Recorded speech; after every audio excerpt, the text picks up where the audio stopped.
So, Ultimate Spider-Man. Now, is it mid? Well, watch the video and find out. So, to be honest, in the beginning of this show, I'm not even finished front. Like, when I first started watching it, I genuinely enjoyed this show growing up. Like, besides Spectacular Spider-Man, I also grew up with this version of Spider-Man.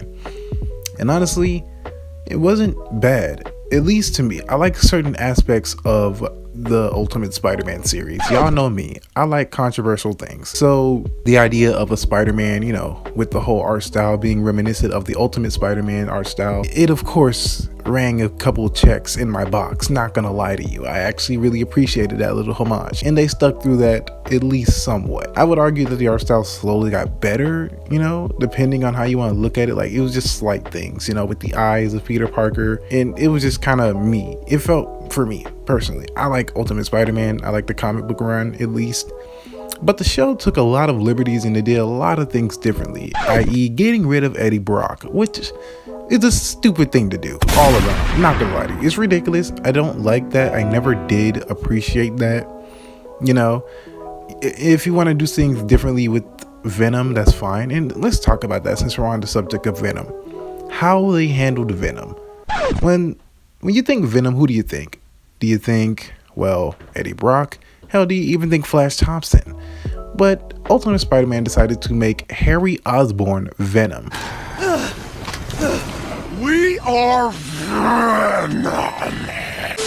And I'm not exactly sure how I feel about that, to be perfectly honest. Like, at first, I hated this. And not only did I hate it because, for one, Harry Osborn is Venom, but on top of that, Spider-Man was originally Venom. Like, let's get that elephant out of the way real quick. Spider-Man is and was the original Venom, but pieces of the symbiote got into the hands of Harry due to I kid you not, a house party thrown by Harry. And of course, the Venom symbiote didn't get the RSVP and decided to crash the party. And honestly, it was really good. Like, I really do like the earlier seasons of Ultimate Spider-Man, not only for its animation, because honestly, as far as animation is concerned, they didn't do half bad, especially with the Venom animations. And yeah, that was pretty nice. But I like the aspect of the symbiote latching on to different hosts and doing different things to them, i.e. just making them Venomized version. That was nice. And they leaned heavy into that aspect when it came to Peter Parker being, again, this world's first Venom. Which, by the way, again, I really do love the art style. Like, I know a lot of people rag on it and say it's mid along with the animation, which a case can be made for both. But the art style, to me, it looked good, especially when they handled this particular scene that I'm showing on screen. My God. Like, this whole scene was interesting. I like the battle within. Again, they kept that aspect. They kept certain parts of the Spider-Man mythos and, more importantly, the characterization of Spider-Man. When they're not making the title joke of his character, which, it's a lot of that going around. It's serious Deadpool vibes. I'm not sure how I feel about it. And I will say, Drake Bell's performance as Peter Parker is top notch. Like, I literally see the Spider-Man as Spider-Man. To me, this is peak Spider-Man. Well, not exactly peak because, Spectacular Spider-Man exists. But as far as this show is concerned, he didn't do half bad. I know there's a lot of controversy going on with Drake Bell at the moment, which is fair. But yeah, just interesting to me. So that's how I feel about that whole situation. Now, back to what I said about the whole Harry Osborn being Venom. Again, didn't mind it for the most part. And then they gave him the black suit, and yeah, that's where I started to just kind of tune out. I'm all for having different people have the black suit, but it's such an intrinsic part of the Spider-Man story.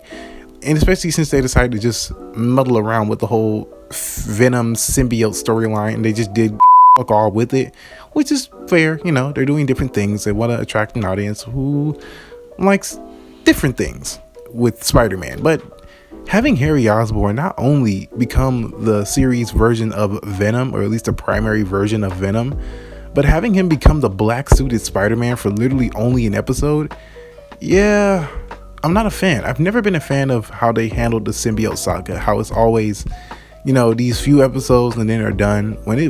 I'm not saying I need a whole season of Venom or, the symbiote Spider-Man, but it would be nice to have at least 5 episodes addressing the entire saga, which we did not get. And okay, fine, I can look past that. But like I said, Harry Osborn being Venom and then being the black suited Spider-Man, also annoying. And again, they kind of did address the aggression that the symbiote brings to that, but they never done anything more than just slowly him turning into a monster version of Spider-Man. Again, it's fine and it hits the surface level Venom checkpoints, but at the same time, there was nothing juicy there. Like, it didn't change Harry's personality that much besides bringing out any aggression, which, by the way, I'm contradicting myself because that's literally what the symbiote does and that's really what I wanted. But I think the real problem is I wanted that with Spider-Man. You know, we always get this version of Spider-Man where he's goofy and he has no real introspective moments until, again, well, you know, the 90s series and then Spectacular Spider-Man. But in this show in particular, they lean so far into the goofy territory that it's kind of hard and kind of jarring, honestly, to see him switch from serious to complete and utter breaking the fourth wall. And it just takes me out of the story, and I hate seeing that. Again, this is why I kind of wanted a symbiote saga with Spider-Man being Peter Parker, and it's just not what we got. And also, let's just address this as well. I like the suit. The suit's nice. The blues are not as prominent, which is a huge missed opportunity, and it gives you the impression that this is going to be a more serious take on Spider-Man when it's completely not. So yeah, that's kind of weird. I don't know why they didn't just lean full on into the campiness, even as far as the costume, but you know, it's fine. They did it with everything else. It's whatever. And now to address the elephant in the room, i.e.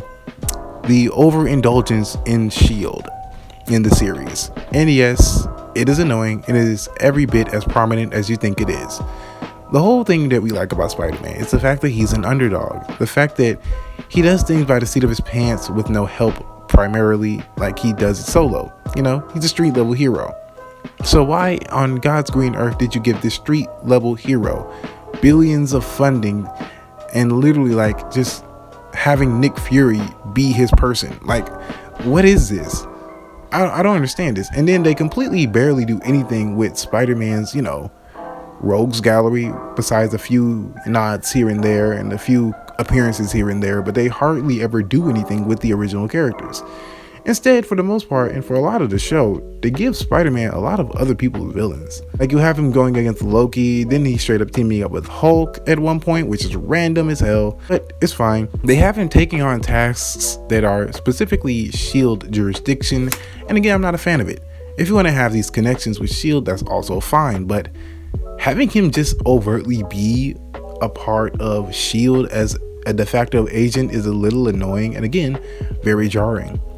Not a fan of it. I'm just not, you know. And again, they don't do anything with, you know, Spider-Man's cast. You know, Gwen Stacy, I don't even think she's really there. In fact, she's not there. She's not in the prime storyline, besides a few nods here and there with Spider-Gwen. But aside from that, there's no mention of freaking Gwen Stacy. We get Harry Osborn at least, and Mary Jane, of course. But again, these characters have very little depth involved in them aside from Harry, because again, he is Venom. So they have to do something with his characterization and just his character storyline, or else it would just be kind of weird just having Harry Osborn randomly be Venom.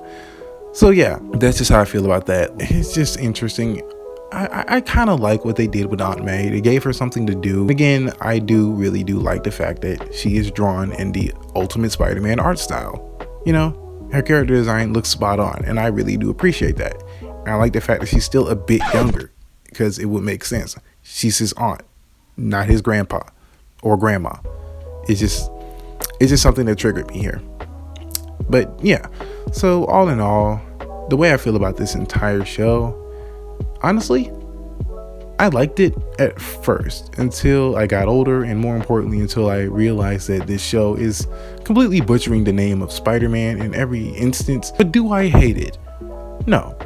Hell, if I had to rank it between the voice acting, between the weird muddled storylines, between everything that I like, between the pros and the cons, honestly, I would have to give this show, I'm gonna say 5 out of 10. I'm gonna give it 5 out of 10. Not too bad, honestly. Not the best, not the worst, but yeah, it leaves a lot to be desired as far as Spider-Man content. So yes, is it mid? By my ranking? Yes. So yeah, that is the end of this video, guys. Like, comment, share, subscribe to all the good stuff, and I will see y'all in the next one. Peace.